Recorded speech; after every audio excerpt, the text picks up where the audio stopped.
Hello, my name is Lynette Cassius, and today I'll be talking to you guys about Northern Africa.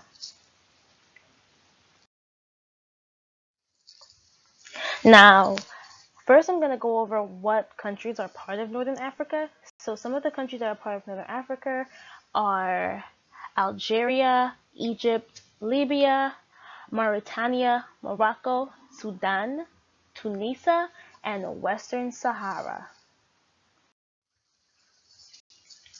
Now, the main languages that are spoken in Northern Africa include Arabic, Berber, and some English and Spanish, but the main languages tend to be Arabic and Berber. And some of the main religions are Islam and Christianity. Some textiles that Northern America is well known for include cotton, wool, silk, and the blending of their fabrics. Women usually weave on heddle ground looms and fixed frame vertical looms, as you can see in the picture in the top left corner. The indigenous rural Berber women have a tradition of weaving short nap, flat weave rugs, or tapestries. Their products fall into two categories, which are mergam or mergam, and that would be the picture in the bottom left corner. Berber designs from the south of Tunisia also incorporate animal figures, most often camels.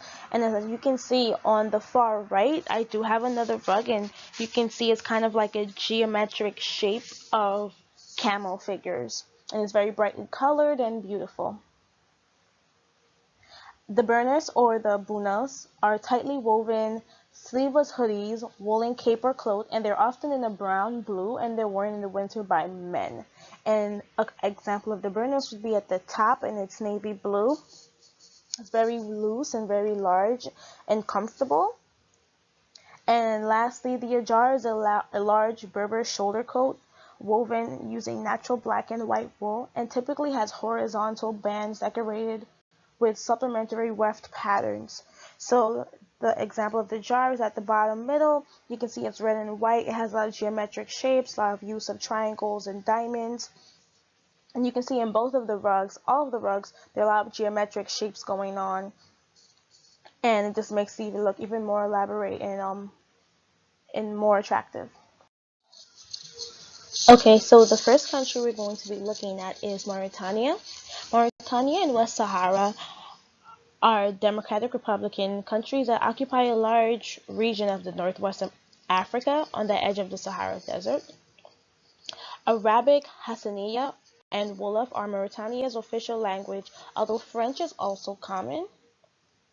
As in many societies, both religion and patriarchal ideologies construct feminine sexuality as potentially disruptive in the social order. Ideals of noble, feminine beauty emphasize corpulence, coverage of the body, and carefully selected adornment. Mauritania women often wear malafas. Malafas are a lightweight cotton cloth, and they're worn wrapped around the body and tied at the shoulder, then draped again around the shoulder and head. In the picture to the left, you can see there are a few women wearing malafias in an assortment of colors, whether they're white, orange, or yellow. They usually come in a vast variety of colors. Now, another admired product of African tradition are the powdered glass beads called kifa. These distinctive polychrome beads were thought to have protective powers and also employed for medical purposes and to promote fertility. In the middle section, you can see an example of the kifa beads I have that are adorned in the form of a necklace. And you can see it has many colors as far as blues and reds and yellows, and it's very abstract and very colorful and attractive. And in the last picture here, I have a picture of a Mauritanian man. He's wearing a bubu, or in some countries they call it a dara, which is basically a loose gown with openings and a pocket also to the front. And many of them wear this to go about their daily errands throughout the day. Now we'll be looking at Western Sahara. The people of Western Sahara also speak Hassaniya dialect of Arabic. They are a mix of Arab Berber descent, but many of them consider themselves to be Arab. And they also share a lot of the cultural they share a lot culturally with the people of Mauritania, because they also wear the babous and the malafas, or in their case they call it the dara. And just to really clarify, the dara, it's a loose gown with two openings on the side and a pocket on the breast. The gown is usually either white or blue, and the men would wear white loose pants that resemble the traditional pants worn by men in Morocco provinces underneath the dara.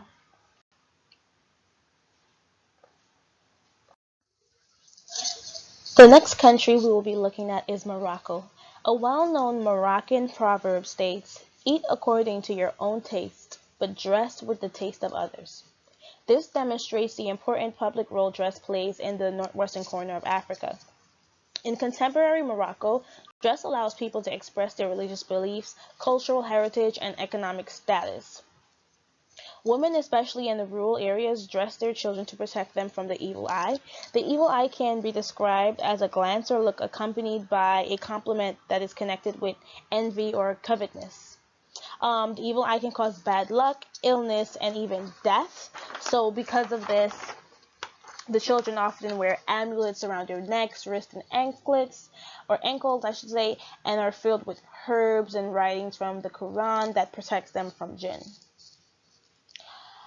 Now, as you can see in the corner, the top left corner, there's a little boy. He's being prepared for his circumcision, and you can see that he's adorned with different jewelries on his body. He has like a necklace around his neck. Then I think they're putting henna on him to prepare him for his circumcision.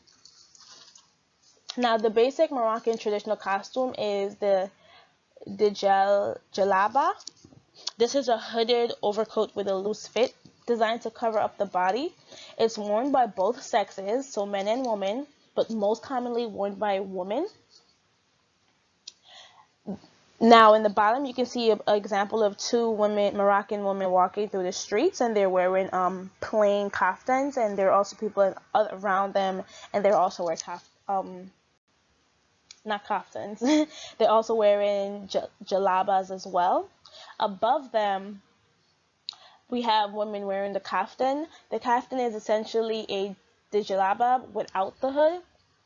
It's also loose fitting, but it's more elaborate because it's more worn for special occasions, so like a wedding or something of that sort. And then during the colder months of Morocco, and the more consecutive areas of Morocco as well, the haik is a traditional white outdoor costume made of silk and wool, and it covers the whole body except for the face and the hands. And in the very last picture towards the right, you can see this woman in I think like a beige colored hayak as she's parading through Morocco. All right, the next country we're going to be looking at is Algeria. Historically, Algeria can be divided into several large cultural areas, all distinguished by their vestimentary tradition. Fashion in Constantine is generally epitomized by female parade dress in the julba or the jeba. Constantine is one of like the eastern cities, and as you can see in the image towards the left, it's an example of a djeba. It's black.